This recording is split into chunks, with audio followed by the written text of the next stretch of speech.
ನಮಸ್ಕಾರ. ರಿವ್ಯೂ ಚಾನಲ್ಗೆ ಸ್ವಾಗತ. ನಾನು ಸೌಖ್ಯ ಗಾಂವ್ಕರ್. ರಾಹುಲ್ ಗಾಂಧಿಯವರು ಭಾರಿ ದೊಡ್ಡ ಎಡವಟ್ಟು ಮಾಡ್ಕೊಂಡಿದ್ದಾರೆ. ಇಡೀ ದೇಶ ಕಾಂಗ್ರೆಸ್ಸನ್ನು ಇಷ್ಟಪಡೋರು ಕೂಡ ಇವತ್ತು ಛೀ ಅನ್ನುವಂಥ ಒಂದು ಎಡವಟ್ಟನ್ನು, ಬಹಳ ಜವಾಬ್ದಾರಿಯುತ ಸ್ಥಾನದಲ್ಲಿರುವಂತಹ ಪ್ರತಿಪಕ್ಷ ನಾಯಕ ಶ್ಯಾಡೋ PM ರಾಹುಲ್ ಗಾಂಧಿಯವರು ಎಡವಿದ್ದಾರೆ. ತುಂಬ ದೊಡ್ಡ ತಪ್ಪು ಮಾಡಿದ್ದಾರೆ. ಬಹಳ ಶೇಮ್ ಅಂತ ಅನ್ನಿಸುವಂಥ ಒಂದು ಘಟನೆ, ವಿಡಿಯೋ ಅಂತೂ ಸಿಕ್ಕಾಪಟ್ಟೆ ವೈರಲ್ ಆಗ್ತಾ ಇದೆ. ಈಗ ಡೀಟೇಲ್ಸ್ ಇಡ್ತಾ ಹೋಗ್ತೀವಿ. ಇದೆಲ್ಲ ಬೇಕಿತ್ತ ಹಾಗಾದರೆ ಕಾಂಗ್ರೆಸ್ಗೆ? ಇದರ ಮೂಲಕ ಈ ದೇಶದ ಜನರನ್ನು ಗೆಲ್ಲುವಂತಹ ಪ್ರಯತ್ನವ? ಜೆನ್ಜಿ ಈ ಥರದ್ದೆಲ್ಲ ಮಾಡಿದ್ರೆ ಕನೆಕ್ಟ್ ಆಗುತ್ತಾರೆ ಅನ್ನುವ ಭ್ರಮೆಯ ಏನು ಅನ್ನೋದು ಅರ್ಥ ಆಗ್ತಿಲ್ಲ. ನೋಡ್ತಾ ಹೋಗೋಣ, ಡೀಟೇಲ್ಸ್ ಇಡ್ತಾ ಹೋಗ್ತೀವಿ. ಮಿಸ್ ಮಾಡಿದ್ರೆ ನಮ್ಮ ಚಾನಲ್ನ ಸಬ್ಸ್ಕ್ರೈಬ್ ಮಾಡಿ, ನಿಮ್ಮ ಅಭಿಪ್ರಾಯ ಕಮೆಂಟ್ ಮಾಡ್ತಾನೆ. ಎಸ್ ವೀಕ್ಷಕರೇ, ನಿನ್ನೆಯ ಒಂದು ಕಾರ್ಯಕ್ರಮ, ಕಾಂಗ್ರೆಸ್ನ ಕಾರ್ಯಕ್ರಮ, ಅದರಲ್ಲಿ ಏನು ಮಾಡ್ತಾರೆ ರಾಹುಲ್ ಗಾಂಧಿ?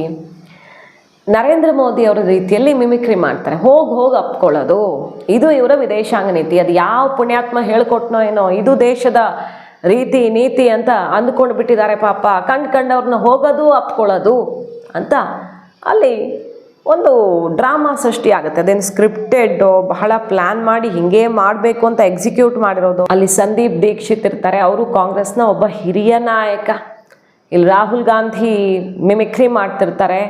ದೀಕ್ಷಿತ್ರನ್ನ ಹೋಗಿ ತಬ್ಕೊಳ್ತಾರೆ ರಾಹುಲ್ ಗಾಂಧಿ.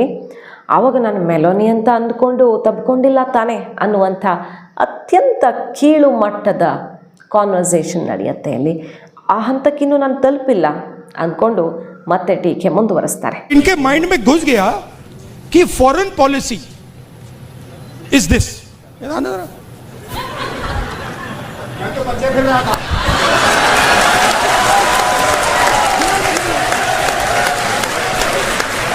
अब पता नहीं किसने डाला, कहां से घुसा कि भाई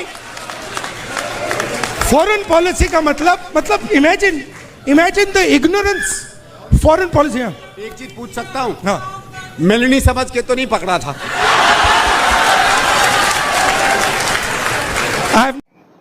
ಸೊ ನರೇಂದ್ರ ಮೋದಿ ಯಾರು?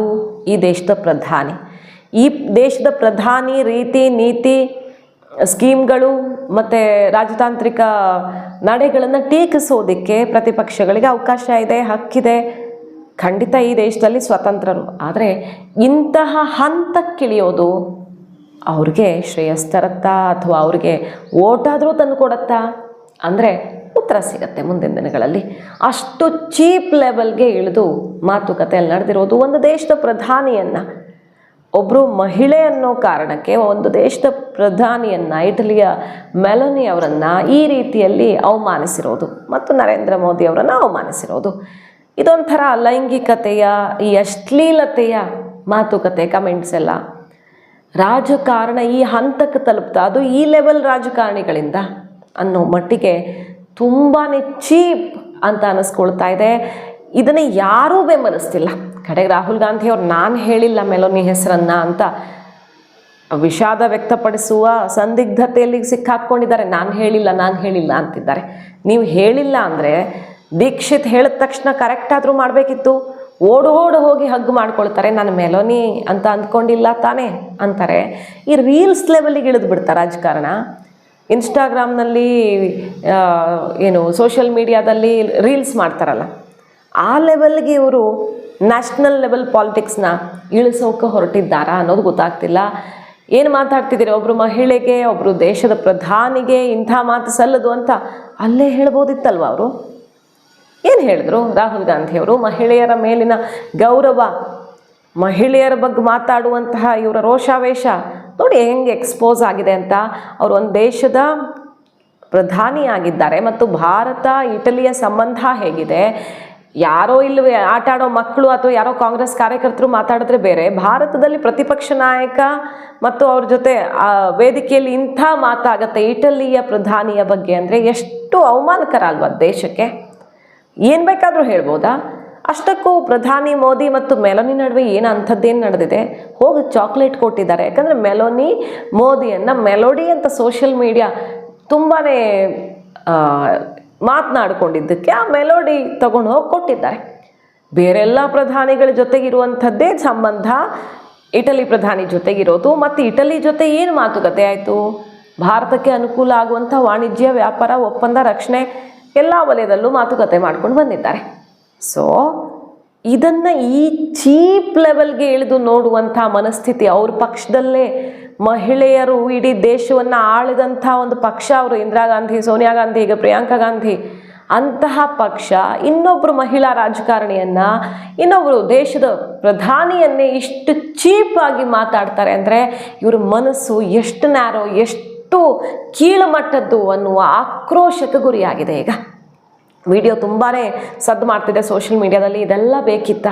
ನರೇಂದ್ರ ಮೋದಿ ಅವ್ರನ್ನ ಕೋತಿ ಅಂತ, ಟೆಡ್ಡಿ ಬೇರು, ಕೋತಿ ಗೊಂಬೆ ಹಿಡ್ಕೊಂಡು ಬಂದು 56 ಇಂಚಿನ ಎದೆಯ ಪುಟಾಣಿ ಕೋತಿ ಬಾ ಸೆಷನ್ಗೆ ಅಂತ ಕರೀತಾರೆ. ಕೋತಿ ಗೊಂಬೆ ಹಿಡ್ಕೊಂಡು ಪ್ರೊಟೆಸ್ಟ್ ಮಾಡ್ತಾರೆ.